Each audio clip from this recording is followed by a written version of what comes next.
And hello, everybody. Welcome to a brand new episode of the J Squared podcast. And Jay, it's a special one because it's our season finale of season 1, and we've got a great guest here, as always. The incredibly talented actress and singer Tammy Townsend is here with us today. Superstar. She's a legend, and that's why we saved up her last. I'm ready to go, man. Let's get at it. Let's get at it. Here it is on our season 1 finale. We hope you enjoy Tammy Townsend on the J Squared podcast. And we're now here on the J Squared podcast with our guest. It's the wonderful Tammy Townsend joining us this week. Tammy, thanks so much for coming on the show. Thanks for having me. Thank you, Tammy. And Tammy, no problem. We've had so many incredible actors and actresses on the show. You're just another one to come on here. We're so honored that you're here with us. Why don't we start early on? What was the draw that got you into acting and entertainment, right from the get-go? Well, actually, I started dancing at first. That was the kind of thing that kind of introduced me to the entertainment field altogether. And I saw, you guys probably don't remember this, but back in the day, Cher had a variety show, Sonny and Cher, and they would always like sing and dance. And I was like, that's kind of what I want to do, I think. So it just kind of moved into that gradually. I was in, and I guess I went into acting. They did like these recitals with my dance class. And so to kind of recruit other kids. And so they would do them in the malls and stuff like that. And there was one lady who was running an acting workshop and she thought it was cute and was like, would you like to join? And that's kind of how it started. Hey, so let's go from the segue because I was doing some research. Hate to use Sonny and Cher because we know what happened to Sonny, and you're outdoorsman, so you do a lot of snowboarding, a lot of ATVing, right? A lot of hiking. So I do a lot of skiing. I cannot get along with snowboarders, so I go up to Utah all the time. And there's a place up there called Solitude where we don't allow snowboarding. But Utah to me is the best place to ski. Utah, Telluride, Jackson Hole, and it's nothing like seeing, a 6'10" African-American man coming down the hill behind a 70-year-old white guy, and all you do is hear me laughing because I can't believe I'm skiing. And I'm an expert skier. I ski black diamonds. So I am just laughing the whole time hysterically. My eyes are, with my goggles, you can see the water frozen down. But I have such a good time skiing. You're not the only one, though, right? You're not the only one. It's like a whole black ski club. Yes, I know. They meet up once a year. But once a year. I'm the tallest one. I'm the tallest. Are you the tallest one? Okay. Yeah, they travel all over the world. They go to like Japan and all over the world. Right. So snowboarding and skiing. But flyboarding. So I have to say this. Go ahead. I'm not an expert snowboarder. I just think the equipment is so much easier to me to deal with. Right. And I'm learning. And also, I do think you look cooler when you're a snowboarder. I'm just saying. But you also you also do flyboarding, right? Yes, I have done that a couple times. Oh, a couple times. Okay, yes. So we have a treatment center down there for drugs, alcohol, depression, anxiety, overweight. We're only taking like 5 people a month. So every day we do a different adventure down here in Florida. So we do a lot of hydroboarding. So I'm very good at hydroboarding. Yeah, so we do all this stuff. Okay, I want to learn how to do those flips. How do you do the flips with the you gotta tuck your head and throw your body. Me being so tall, I gotta be up. The holes gotta be all the way up, 17 feet. If not, I'm coming right back into the water. I know, and when you hit, oh my God, it hurts so bad. Knock the wind right out of you. But we keep doing it. We keep doing it. And Tammy, I'm going to tell you something.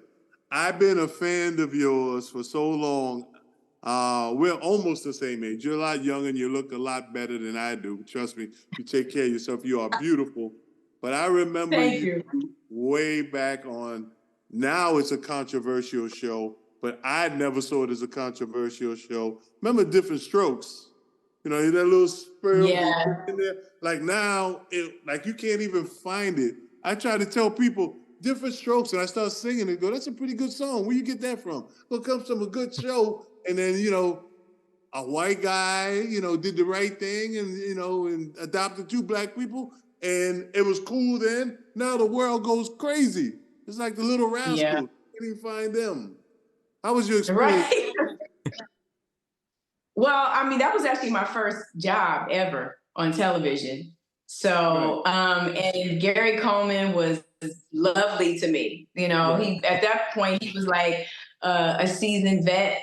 It was my first gig, and he kind of gave me a few pointers here and there, and to kind of tighten up my performance. And I mean, it was great. It's funny the way that we look at things now, and as opposed to how we looked at things back in the day. Yeah, and it's funny. I had a friend of mine mentioned last night. I was at a comedy club, and he had mentioned. He shouted me out, and he was like, "Yeah, you know, she's been around for a long time," and he mentioned Different Strokes, and I was like, "No."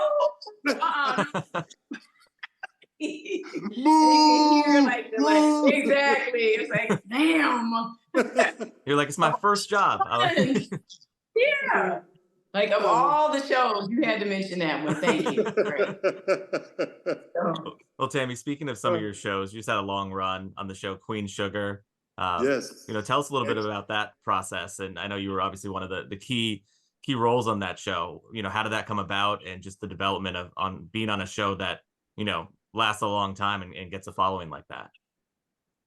Yeah, I mean, the show is like an iconic show, and it's just a show like the background of like Southern life, and you know what it's like for Black folks and farmers, and all the things that they have to go through. And so I was added toward the end of the season, so I got in just in time before the season stopped for season 7. And it's just working with that. It was like a well-oiled machine, just kind of stepping in.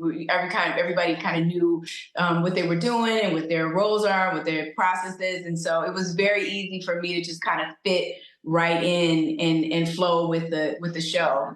So I'm just very grateful that I was able to be a part of it. And Ava was able to cast me, and she's very hands-on with the show. And so, I learned a lot, not only from the cast, but also from her. And, they have this thing where she did nothing but female directors. And that was the most female directors I've ever worked with in my whole career. So, and a lot of them have become my friends. So overall was a great experience.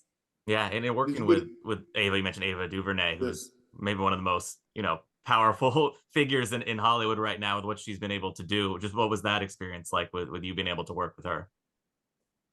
Ava is a fantastic director.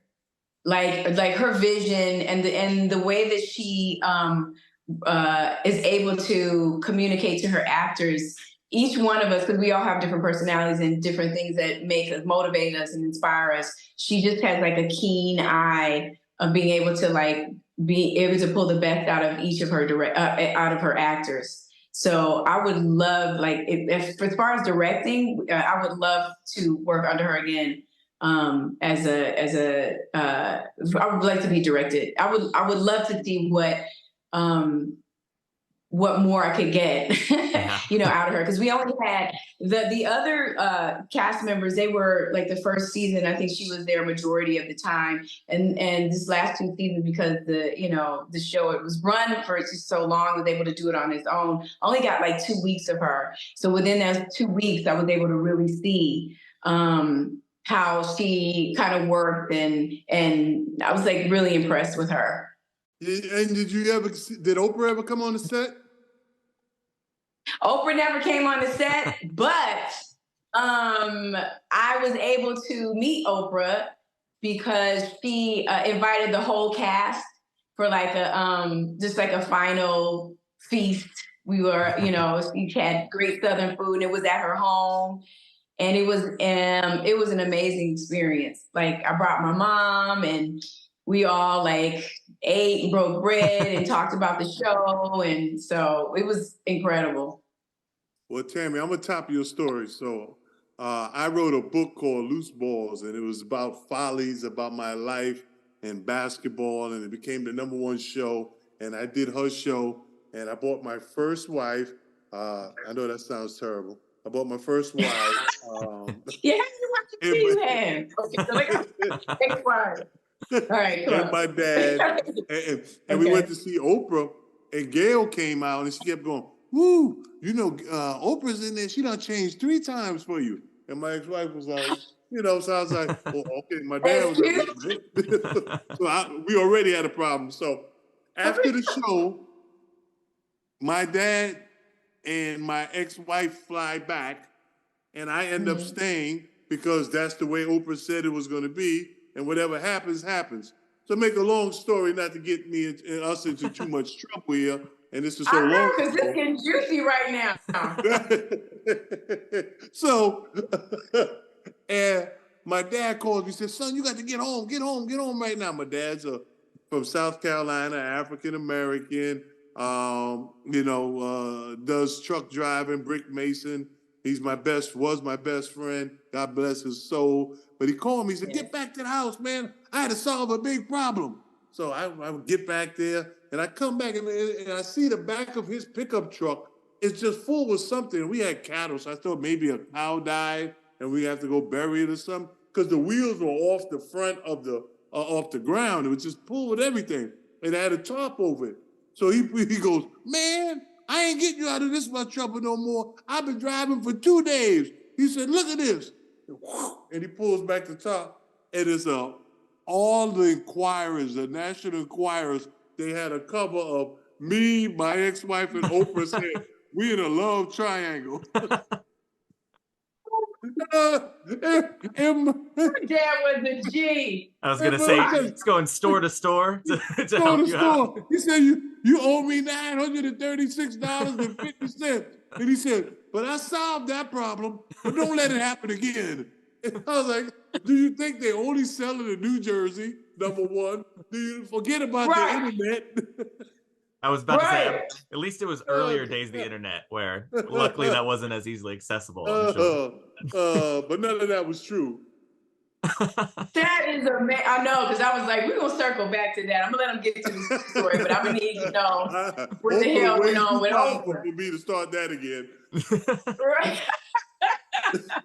I mean, she having you stay over and get rid of your wife and your father. I mean, I'm like, okay. Yeah, something's going on. Exactly. Yeah, I was there a week too. You were there a week? And y'all I've been to her house also. I feel like there's more to this. Yeah. One there, Tammy. I feel like there's more to this story we need to uncover at some point. Offline, Tammy, offline. I'm just joking. Okay. Because I know somebody gonna send it to her. I'm just joking. But I was there a long time. Okay. Tammy, you mentioned starting as, being a dancer. We know you also were, did singing as well, of course, along with acting. Just, starting out as a dancer, was your goal originally getting into acting, or did you know when you were dancing that, which path you wanted to take with it? I wanted to be a professional dancer. That's what I wanted. And it's just, but dancing led to, like I said, the acting and also singing. Yeah. Because one of the recitals, a lady was giving out cards for her like singing courses. So my teacher thought, my dance teacher thought it would be cute to do like a kid's version of. At the time, there was a stage musical called Sophisticated Ladies. And so he wanted to do a children's version of it. So he thought, I'll get some of my dancers in there so they'll be able to hold a tune. And I just took to it. So And now it's so funny because the thing that I thought that I would do is not. I'm like I'm full-time actor now. Yeah. Full-time. So I mean, it worked I was out, gonna but say, yeah, no, I never. Yeah, acting was never on my radar at all. I guess I it tell you, works out that way, right? It's like, Yeah. and the jealousy kept growing and growing and growing from with you, Tammy, from not only seeing you on Different Strokes, but then on Family Matters, playing on side of Eddie, his girlfriend. And I was like, now who in the hell cast that? Nothing against Eddie, because I'm sure I'll see him, and he's a big old boy himself. So, but I was just like, this woman is just too beautiful to be playing on this show, period, but be playing Eddie's girlfriend. But how was that experience? I'm just kidding with Eddie too. But it is the truth. Now I see why Oprah had you around for a week.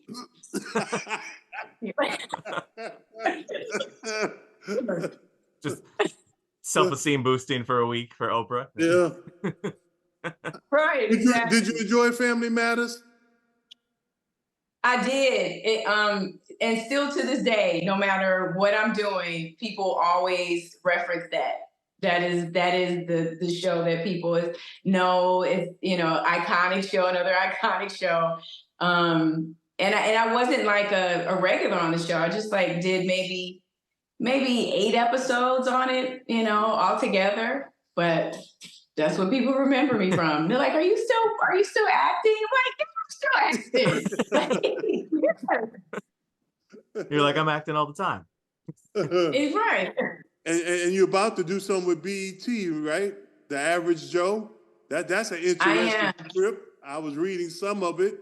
That's gonna be interesting. How do you get the script? I get it all. If I can get Oprah Winfrey. You're right. I'm sorry. I forgot who I was talking to. You're right. Yeah, I'm on a new show starring Dion Cole. I play his wife, and it's basically about a guy who finds out that his father is after he passes away was working for like a drug lord, and he was skimming off the top, and stole like a whole Ferrari, and so now that he's passed away, these drug lords are coming to collect, and it's just flipped his whole life and his family's life and his friend's life completely upside down. So they're doing things that they would never have thought they would have done or say. So yeah. That seems interesting. That's going to be a good one. Yes, that's what we hope. I'm hoping. And what was it like working with Dion Cole? He's obviously someone who's worked as a stand-up comedian. He's known for being very funny. Was it like with him not only acting back and forth, but on set, I'm sure had to be a fun time. Yeah, I mean, well, one of the things that I liked about him the most is when we had our first table read, one of the things he said was, this isn't my show, it's our show, and I'm not the star. We're all the stars. Like, this is the team effort. So coming out the gate like that, like really kind of embracing the whole ensemble thing, I think helps everyone's performance. And there were no egos involved, nothing like that, and we just kind of sailed through. It was really, really funny, and there's times where it was a really brutal shoot. We had a lot of times we had like night shoots. Like one time I had like a 10:45 p.m. call time, and I didn't get off until 10 a.m. the next day. Wow. So a lot of times it would be that. So humor plays a great part in getting through the day. And so he always provided that. He always had some kind of something to say or something to joke about or whatever, and kind of kept things moving and morale high. So yeah, he's great to work with. Yeah, that's the thing about acting that I think a lot of people probably overlook is the kind of minimum 12-hour days that you guys go through. And you mentioned night shoots where if you start at 11 p.m. then you're on till 11 in the morning. Just in those moments where say you have a couple takes and then you're off, like do you go take a nap? Like, what do you do when you're on night shoots and you're there for the whole 12 hours? Well, when you're like on location and you're nowhere near your trailer, you just have Yeah. to get a nap in wherever you can. If it's standing up, get the nap. If it's like crawling underneath the table or something to get a nap, you just try to get it in when you can. So, but a lot of the stuff that we were doing was outdoors too. So, and it was freezing cold, like freezing cold. So I don't know. It was brutal. We're still recuperating. We're still recuperating from the whole cast. Is like we have not. It's been like we've been back for maybe 2.5 weeks now, and it's still like that was brutal. It was Still getting worth it. flashbacks. Yeah, exactly. Well, I worked with Junie Smith. He owns Rainbow Media with me, and he's the acting coach. And he got me into while I was in the NBA, especially during my All-Star year, got me into acting. And I was like, man, I'm gonna do this. I'll do this show. And I remember a show came up called Rollerball, and I was like, how long is the show gonna take? And I would send me the script, and I read it, and they were like, what's gonna be the whole summer? And one thing with basketball players, they're not giving up the summer. They would have said 3 days, but being there the whole time. And then what killed me was everybody would come knock on your door. And I give y'all so much credit. And you're so much talent that you can remember your lines, your expression. Tammy, you're so excellent at what you do. But they knock on your door, Mr. Williams, let's go. We need you now. We need you now. And they run out there, they throw on this makeup, and then they go, oh, all right, you go back to your trailer. And I'm like, what's going on? No, it's just a technical. And I was like, no, what's going on? And because this went on about 3 times, Tammy. And then I went out there and they were like, well, do we need that light right there to be on? I said, well, they cut the damn light on. They said, no, we need an electrician, a union electrician. And I know about union electricians because my dad was a union brick mason. But I said, so when is he coming? They said, in about 3 hours. And I had on this 1975 mustache and beard. It was itchy. So I went and cut it on. And all hell broke loose. Yes. Oh my God. But, to hurry up, to wait, and then to stay in the character, because I was like, I'm not a guy with the, with the beards and I had the big hair and the real tight shorts that Dennis Rodman wore, but he was wearing them in the 90s. I was just like, look, I want to get out of costume if it's going to be 3 hours. Like, no, you can't do that. You put up with so much that people don't see in acting. They just think, you're on the set, and it's just like Judge Judy or, boom, you go in 30 minutes, you're done. Now it's a big production, and to be sitting around for 12 hours, I give you all the credit. I don't think I can ever be an actor. Yeah, it's not for punks, I'll tell you that. But I'll take the sitting around and even the hard shoots any day. But outside of that, when you're not working, to me, making sure that you keep your morale up, making sure that you stay focused, making sure that you kind of know your worth. To me, that's also part of the job as an actor, and that is the hardest part to me. So, yeah, I mean, I always tell people who are coming up in the business, like, well, there's basic things that you should know and do, but I always kind of focus on that because that is a morale killer when you're in between gigs, and it's always like, you're always thinking like, what's my next gig? Am I gonna work?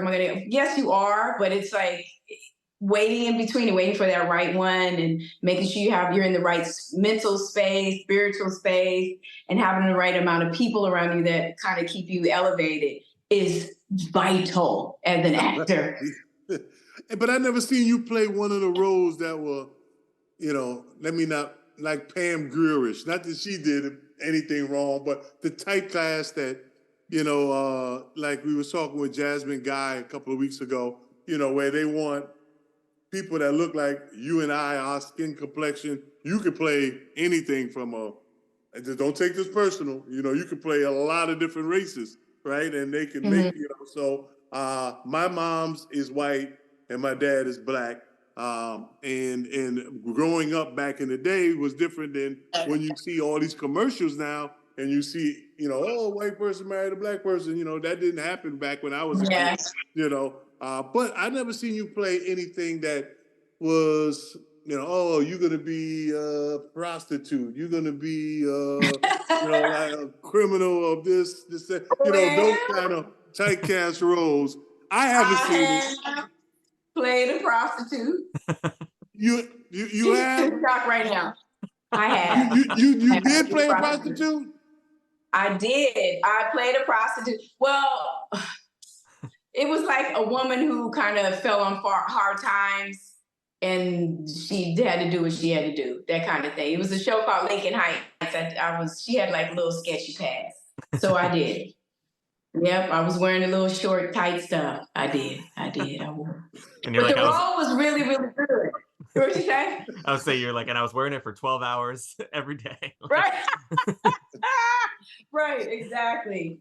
Yeah, no. But it was a really, really good role. That was a great role, actually. So it wasn't like gratuitous, or like there was you could see the whole arc as to how she came to this place. So you know what I mean? Yeah. So yes, I had. And what's your process with something like that, where we know, I don't know, there's like method acting, or actors who will go and work with someone who does a certain job before they portray that on the screen. What's your process if you're? So did I go on the blade and become like? But just how do you prepare for something like that? Yeah. You know what? I've been really lucky, blessed to be like be able to have really good writing. So a lot of times it's in the writing, and then I will go to, if I have any questions or whatever, I'll go to the writers directly and ask them about this or that. And a lot of the older I get, I have personal experience that I can draw from as well. I've never had anything that I had to go in and do any kind of studying for, like to play, I don't know, an Irish warrior or something, something like that. I'd have to, do some studying with, but most of the time I can kind of do my own backstory if it's not there in the page, and create something out of that. Yeah, absolutely. Tammy, there was another show I wanted to ask you about. You did the Disney series, Casey Undercover, where you played Zendaya's mom.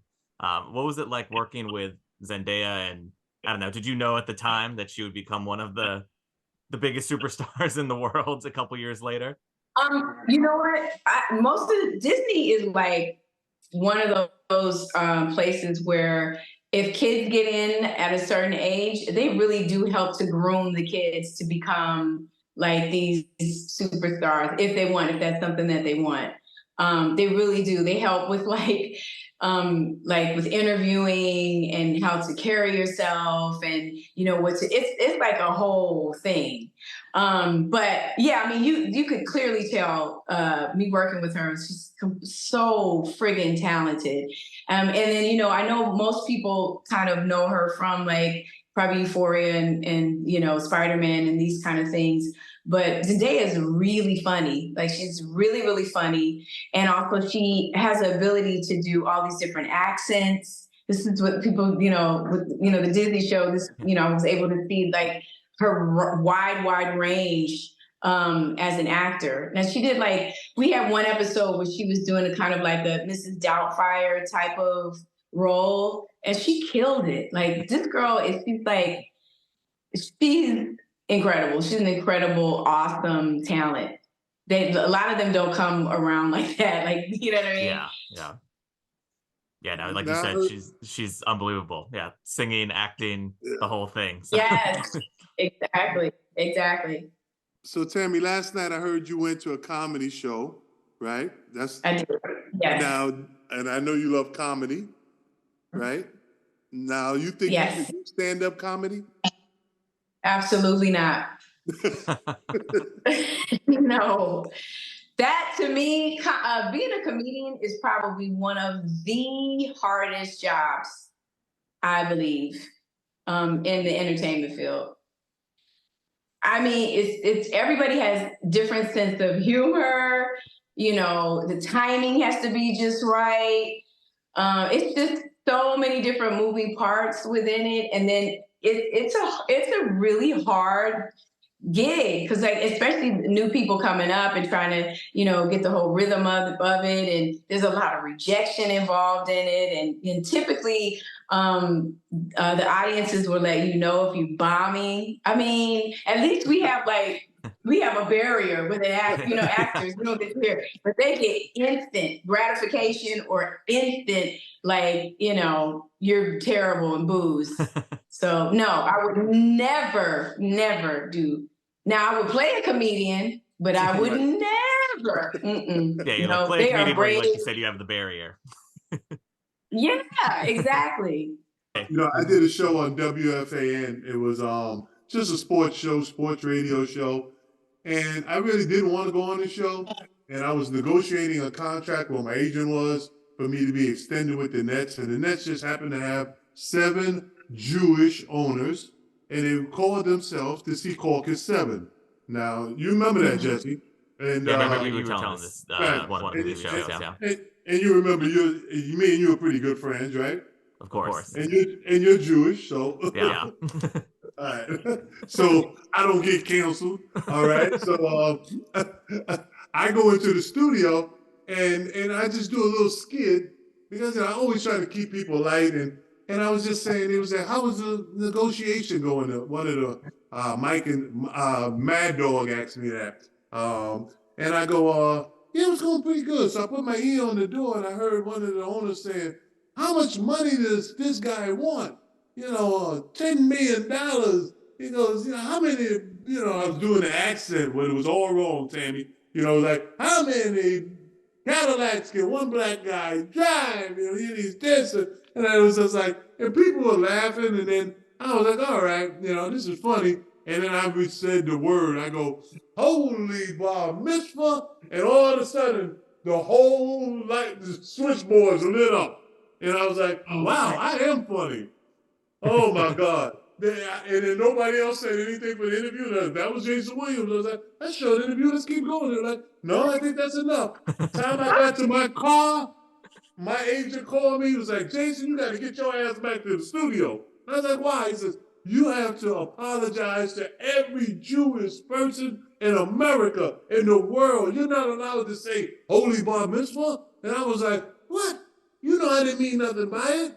And I had no idea. I do bar mitzvahs all the time. You know, and I went back and I apologized. And, you know, people were like, oh, that's just Jayson being Jayson. You know, back then, I probably would have been in a lot of trouble today. But, you know, it was just... You would have been canceled. Yeah, I'd have been canceled. You would have been canceled. I would have been canceled.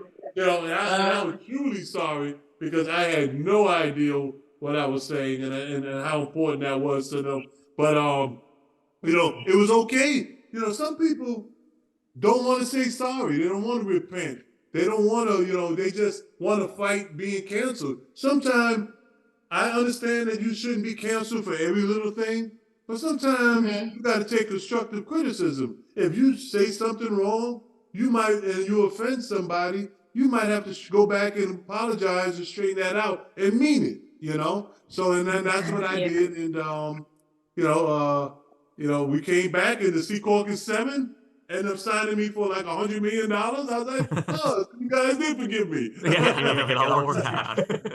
Yeah, right. And the answer to your question was, we ain't driving Cadillacs. We driving Rolls Royces. Hey! Nah, that's just my stand-up. When I make it, Tammy? Yeah, go for it. Yeah, but I tell you what I did go see. I went to see last week George Wallace. Have you seen George Wallace? George Wallace, I know exactly who. This is a vet, and also he played Kadeem Hardison, who's my husband on Casey Undercover. He played his dad, and he was hilarious. This man is sharp. He is so sharp. like just knows his stuff, timing. He's so good. There's a reason why he's been around for as long as he's been around for. Yeah. You know. And not even knowing that they say he was the real George in Seinfeld's show. That's what he tells me all the time. I speak to him every other day. But one thing I know for sure is that he was Jerry Seinfeld's best man at his wedding. Really? Yeah. I did not know that. Yeah. He always tells me, he tells me, I'm out on my yacht. I said, man, you got a yacht? He goes, my best friend got a yacht. And it's good to have friends do that one day. That sounds just like him. He's a great guy. Great guy. Great guy.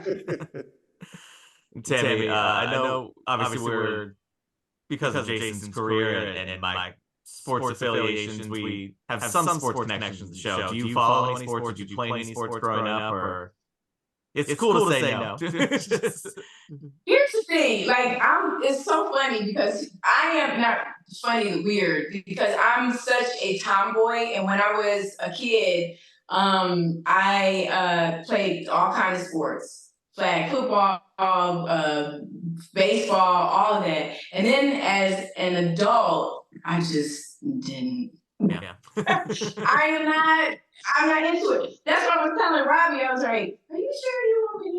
Sure they want me to be on the show? Because I know the big names in sports, but if you start getting into, like take basketball, like I know LeBron and I know Steph Curry, I know these guys, but if you start to get, I don't know. Me, you know me. I know you, yes, of course. But you know what I'm saying? It's just, I'm terrible. Yeah. That's okay. Like but to be honest with you, I don't watch sports either. I watch my college, St. John's, because it's my alma mater. But I don't watch, once I got out of it, I don't know if you go back and you watch your movies or you watch your, shows that you were in. Like, I don't watch any of my highlights, anything to do with basketball. It kind of, especially like a couple of books I wrote, I'll be like, I wish I would have said that. And I did David Letterman like 19 times, and we became like really good friends. And then I look back and go, golly, why did I say that? But it's so difficult to remember when you're a kid that whatever you say is forever when you're a celebrity. And whatever you do. And that's what I be trying to tell these young guys and these young athletes, like, yo, bro, slow down, because this is on wax. This is on video. Whatever you say now, they're going to pull back up 25 years from now. You're going to be sitting there trying to explain that to your grandkid.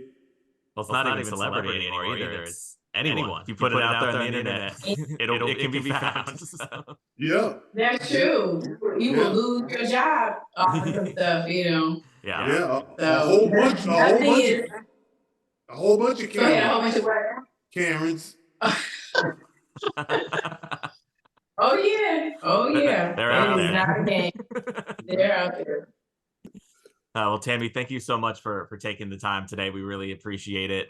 So much fun having you on, and looking forward to seeing you in Average Joe, and obviously all the amazing work that you've done over the years. Thank you so much for having me. I appreciate it. Because it was so much time coming. We had so many close calls where we were gonna get together and do this, and then it didn't happen. But I'm so glad I finally got a chance to meet with you guys and talk. I had a lot of fun. Yeah, same here. Really appreciate it, and thanks again for coming on. Thank you, Tammy. You're the best. Thank you. Bye, guys.